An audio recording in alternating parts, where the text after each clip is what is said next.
Welcome back to the Rules of Engagement. We're now on to the question and answer portion of the show. If I don't get to your question, don't worry. It's probably because I didn't see it on Twitter quite fast enough. It'll be answered on the next episode. So feel free to ask me questions anytime. You can ask them, even when there's not a show running, and I'll just answer them at the end of whenever the next episode will be, which of course they are every single weekday. So going on to our first question is going to be from Michael. And the question is, do you consider Phoenixes as a viable option for taking out Swarm hosts?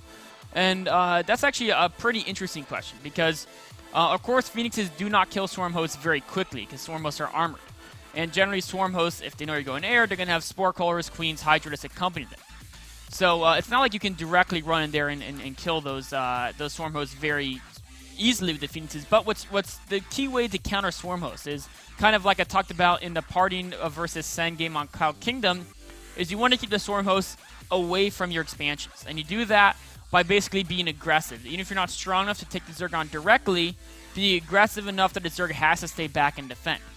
We saw Parting do that with using Stalkers, Colossi, and Mothership Core to recall if he ran into trouble. But you could also do that with Phoenixes and Zealot composition. Of course, if you warp in Zealots from weird angles and attack the Zerg, they can often combat this, by, let's say you warp in 6 Zealots, and they don't want to send their whole army to deal with that. They'll send 7, 8 Roaches and deal with that.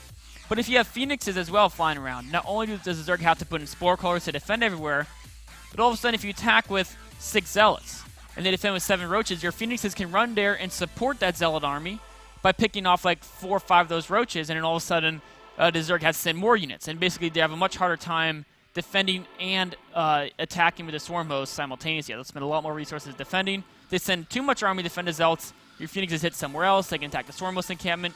Basically, the Phoenixes are so mobile that a Zerg has to make sure everywhere they are is defensible from Phoenixes, and that includes any aggressive Swarm host placement. So Phoenixes aren't a bad way to keep the pressure on the Zerg, which in turn prevents them from being able to utilize those Swarm hosts aggressively against you, which is really what you really want to avoid when you're playing against Swarm hosts.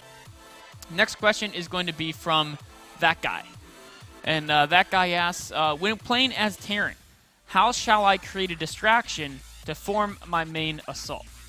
So the idea here is that he says, I want to attack my opponent, and basically my opponent has is defending this choke point that I have to go through for my main assault, and they're set up in such a way that it would be suicide to charge into that. But yet, because it is the way the game is, the strategy I chose, the strategy they chose, I feel compelled to get some damage done. I want to be on attack, so I do want to do a big assault, but I need to create an opening to do so. So if you're in that situation, it's almost for sure you're going bio. All right, if you're going bio, you're going to have a bunch of medevacs. And so the best way, you can start doing some drop play. But the thing that's very important is when you don't just say, okay, I'm going to do a drop, then I'm going to attack. What you have to do is you have to keep eyes on where the opponent's army is and react to exactly how they place their army.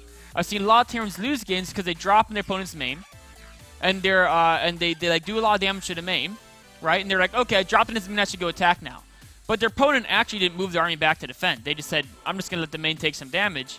And then a Terran attacks into the army, and it's even worse than it would have been because they segmented units off for a drop. Their main army gets slaughtered, they lose the game, and they get angry. So you have to be really reactive to the way your opponent places the units.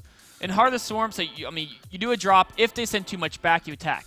If they don't send too much back, you drop somewhere else and keep trying to look for a vulnerability. Now, in Heart of the Swarm, with the ability that medevacs have to ignite afterburners, one thing you can do is you can posture your whole army with the medevacs at a location. And when your opponent goes to defend that, let's say Cloud Kingdom, you're at their, you're pressuring your third, right? And let's say they're Protoss or Zerg, and they have like Roach Hydra there or Colossi Stalk or whatever it is. You can just pick up your whole army and go around them straight into the main. So you don't have to figure you're going to attack from this one direction. You can basically, with the super mobility of medevacs, you can attack from any direction you want. So utilize the fact that you're very mobile and attack from whatever angle is the least defended. So that is it for the questions. But there's going to be another match tomorrow at 5 p.m. Eastern from the winter exhibition matches. So tune in again at 5 p.m. Eastern for that match, and then following that, there'll be another Rules of Engagement. I hope you guys enjoyed this episode. Thank you, and tune in again tomorrow.